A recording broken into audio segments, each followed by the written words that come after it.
Pasyal tayo dyan sa loob ng Sagrada Familia. Kita nyo yun dyan sa taas. Oh. Yan, parang may mga sanga-sanga. Ano tawag yan? May mga sanga-sanga. Tapos may mga leaves. Ano daw yan? Parang palm tree. Tingnan nyo. Oh. Yan. Kaya pagpasok nyo doon sa loob ng Sagrada Familia, makita nyo yan siya. Parang nasa loob ka ng sa loob ka ng ano tawag diyan, ng busko, tawag dun sa loob ka ng ng gubat, parang nasa gubat ka kasi tingnan niyo yung mga puno na yan. Mga puno yan siya. Yan, mga puno tapos sa taas niya may mga sanga-sanga doon, mga kahoy. Parang kahoy nakita nyo. Tapos yan siya, palm tree. Yan. Kaya diyan sa loob ng ng Sagrada Familia, may maraming mga dekorasyon diyan. Tulad yung mga santo-santo sa gilid, mga tulad sa makita nyo sa ibang sa mga ibang simbahan na maraming diyan sa loob ng Sagrada Familia, makita nyo lang yun, yung sa taas niya na ma-feel nyo na parang nasa talaga kayo, parang nasa gubat kayo, parang nasa gubat. Yung mga lights na yan, may meaning yan. Yung mga blue na yan, doon na parati pag magpasok ka, kasi yung entrata niya ay doon. Pagpasok mo sa right side mo, yung parang yun siya, morning. Kasi blue ang niya, mamaya ipakita ko sa inyo. Tapos sa kabila niya naman yan siya, yung sunset, yung pula, yan siya, yan. Sunset yan, nagpo-present ng sunset kasi kita nyo na pula. Pero mayroon din yan na kung sa buhay ni Jesus, yung blue na yun ay nativity ni Jesus, nativity. Tapos yung pula noon nagpo-present ng passion ni Jesus, ng kanyang, di ba, na siya, yung passion nga, pagkamatay ni Jesus. Yan, nakita nyo yan, ang ganda, no? Palm tree, para pag makita nyo, pag maghangad kayo doon, parang nasa, talaga kayo, parang nasa gubat, yan, ganda, no? Kaya, pag magpasok dyan sa Sagrada Familia, kung mayroong interpreter, kung mayroong tourist guide, maiintindihan kung ano yung nilalaman ng Sagrada Familia. Pero kung wala kang tourist guide, talagang tingin ka lang ganon, siguro hindi mo ma-appreciate masyado kasi hindi mo alam kung ano ang mga nalalaman dyan, kung ano mga meaning. Yung glass na yan, ang pula na yan, lahat ng mga santuan dyan, ang pangalan yan. Yan, andyan ang pangalan sa glass na yan. Every glass na yan, may pangalan dyan. Mga generation ni Jesus, yung mga tapos yun. Tingnan nyo din sa taas, di ba? Parang nasa gubat ka pag humangat ka talaga sa taas ng Sagrada Familia. Mapipil mo na parang sa gubat ka. Ang sarap mo siguro imagine, sarap tumahimik ka lang, parang nasa loob ka ng gubat. Yan, ang ganda. Di ba? Tingnan nyo. Napakaganda. Mo na lang, i-feel mo lang, mag-meditate ka lang, nasa gubat ka. Kaya walang laman yung Sagrada Familia. Kasi lahat dyan na makikita. Maano mo yun dyan, ma-appreciate mo yun. Yung mga nakaano dyan. Tapos si Jesus dyan ay dyan, yung, napakaganda, tingnan nyo. Ang sarap, kaya pagpasok mo doon, talagang peace ka lang, peace. Wala kami maraming makikita, kundi yan yung blue na yan, sa other side na sinabi ko na nativity ni Jesus yan, nagpipresent ng nativity ni Jesus, yung parang morning yan, morning, yan ang nagpipresent ng nativity ni Jesus.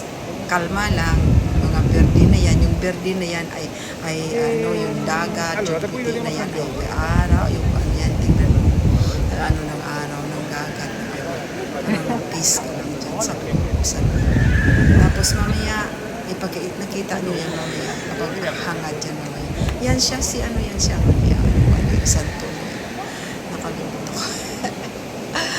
Mahina memory natin. Yan yan, sino nga yan?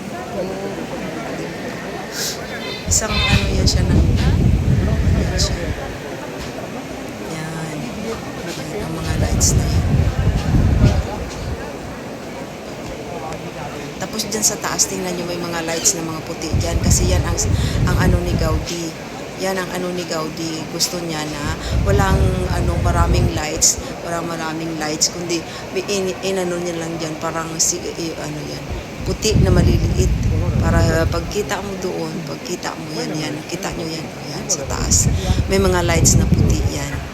'Di ba? Parang nasa ano ka pa. Siguro parang mga little stars. Akin lang yun. Yan, parang nasa mga kahoy na yan. Tapos sa taas niya may mga puti, may maliliit na lights. Kasi yan daw ang gusto ni Gaudi.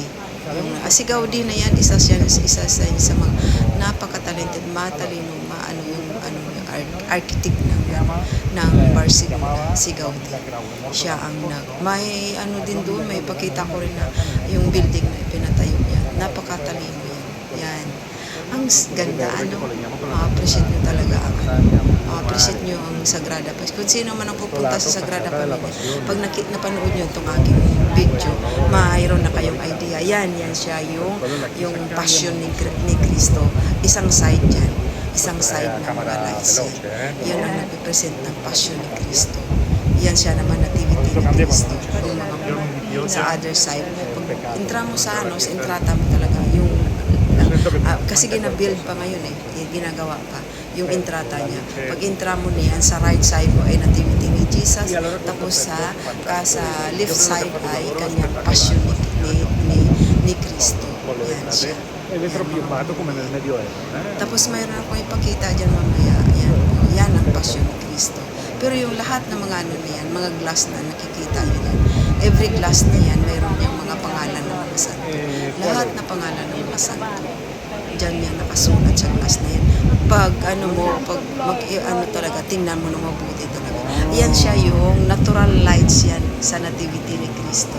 Yan siya, natural lights. Tapos doon na naman mamaya. Yan na naman yung si Cristo yun, nakita niyo. Si Jesus. Nakita niyo yung ni Jesus dyan.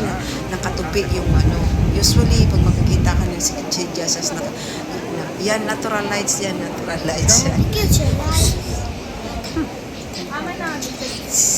Ayan naman siya ang porta doon, entrata yung kanyang pintuan.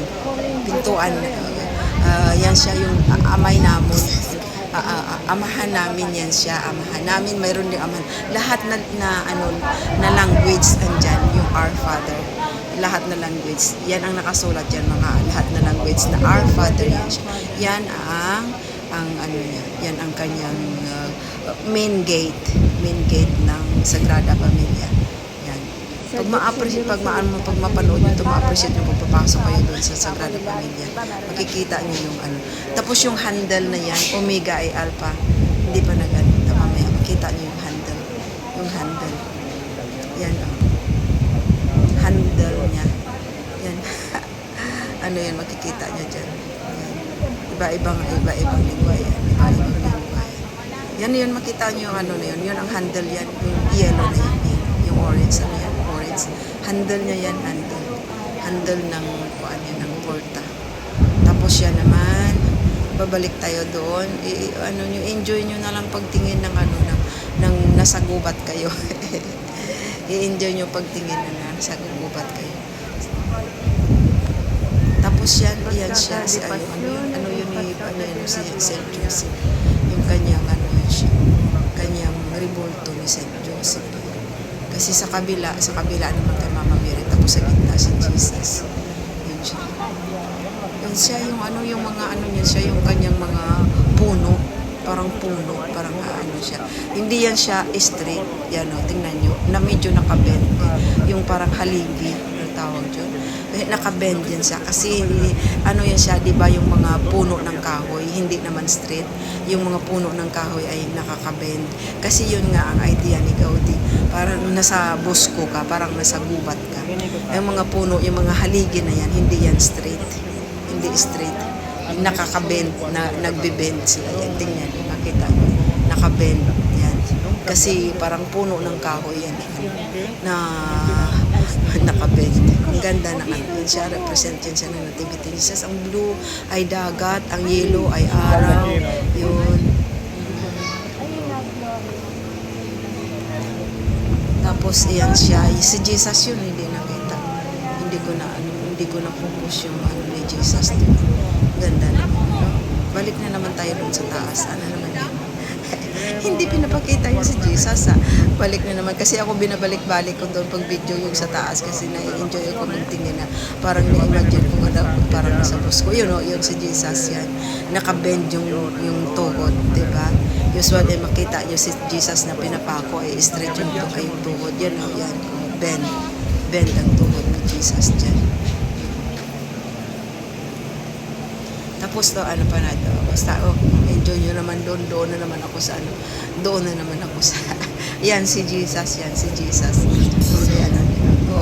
yung ribulto ni Jesus yun, sa gitna siya, sa kabila si Mama Mary, sa kabila si Joseph, yan siya, sa gitna, yan siya, si Jesus, yan siya. Tapos na naman, tingnan natin kung ano yan, yan, yung kungkilya, shell, sa Pilipino daw ang nagano niya, nagdala doon. Apat ata yan siya o ano, 5. Yan siya. Kungkilya. From Philippines yan. Yung shell na yan from Philippines. Dinonate ng Pilipino doon. Kita niyo yan. Kaya pag ayan na naman palabas na yan, yung ano yan sa palm. Sa palm yan siya. Yung palabas na yan. Yun naman ang gate ng palabas na yan. Gate yan ng palabas. Andyan na tayo, titingnan natin sa labas yung mapapanood natin yung Passion ni Cristo dyan. Yan ang gate sa palabas. Andyan na. Andyan na tayo. Sa labas na tayo. Sa labas na. Ito pala yung patsata. Ito pala yung pinaka. Andyan yung nung mga santos din yan. Andyan yan si Jesus yan, yung nagapasan ng cross. Yun si Jesus yung crucified na. Doon sa taas yung resurrection. Yun si Jesus doon, resurrection. Yan si Jesus yung crucified. Yan naman siya yung nagapasan ng cross. Yan siya. Kasi sa labas yun, mga passion ni Cristo. Passion daw ito. Yung passion ni Cristo. Tapos doon hindi masyado malo si Judas na nagaano ng supot, may bitbit yung supot. Tapos yan siya. Yan si yung ng Holy Family yan. Holy Family. Yung si Jesus yan, Holy Family. Tapos yan naman. Ayan na naman, tingnan natin na naman doon sa kabila. Andyan si San Pietro yan. San Pietro ayun may galo, may galo. Naging deny niya si Cristo. Naging deny niya ng 3 times si Cristo. Deny niya ng 3 times. Yan lang naman sa labas, yun lang man ang gusto ko ipaano sa inyo. Enjoy watching. And then kung ayan siya ang Omega ay Alpha yan siya. Omega ay Alpha. Pag makapunta kayo doon ituloy nyo na lang panood, basta yun siya side na yan, sa labas na yan, Passion ni Cristo lahat ang nakapicture dyan.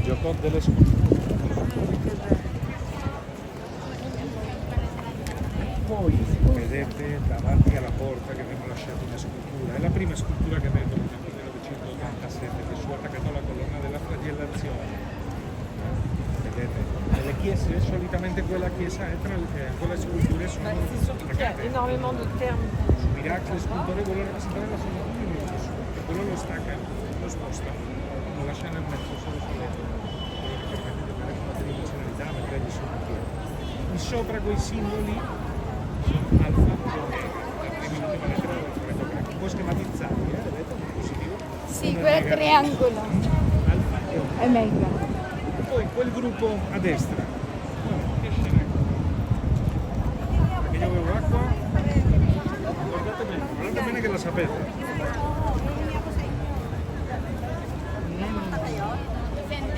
C'è Gallo e San Pedro. Come si chiama? Le Galline. San Pietro. Deny. Sì. Sì. San Pietro deny. La negazione. Sì. La negazione di Pietro. Infatti vedete che c'è il caso. Pinagkanulo niya. Ay, dinitay niya. 3 volte che fa. Poi un'altra è questo Cristo quando Passione. Arriviamo che dobbiamo ancora arrivare là in fondo. E mi piace molto la scultura del Pietro. Sì, voilà, che Poi, stanno molto Dopo triste. che ci spostiamo là vedete meglio, però dietro la colonna c'è Gesù con la corona alle spine e in fondo è Pilato che si lava le mani. Poi lo vediamo. Sì. Poi saliamo a livello centrale, a destra Gesù con la prima caduta di La Gesù Caduta. con la croce. Nel centro la seconda caduta di Gesù, vedete? E la scena centrale è Veronica, la donna che asciuga il volto di Gesù. Vedete che Veronica ci mostra il volto di Gesù nel telo e vedete che Veronica non c'ha volto. L'ho visto là. Vedete? È un modo molto interessante dello scultore per dire quello importante non è Veronica, quello importante è Gesù.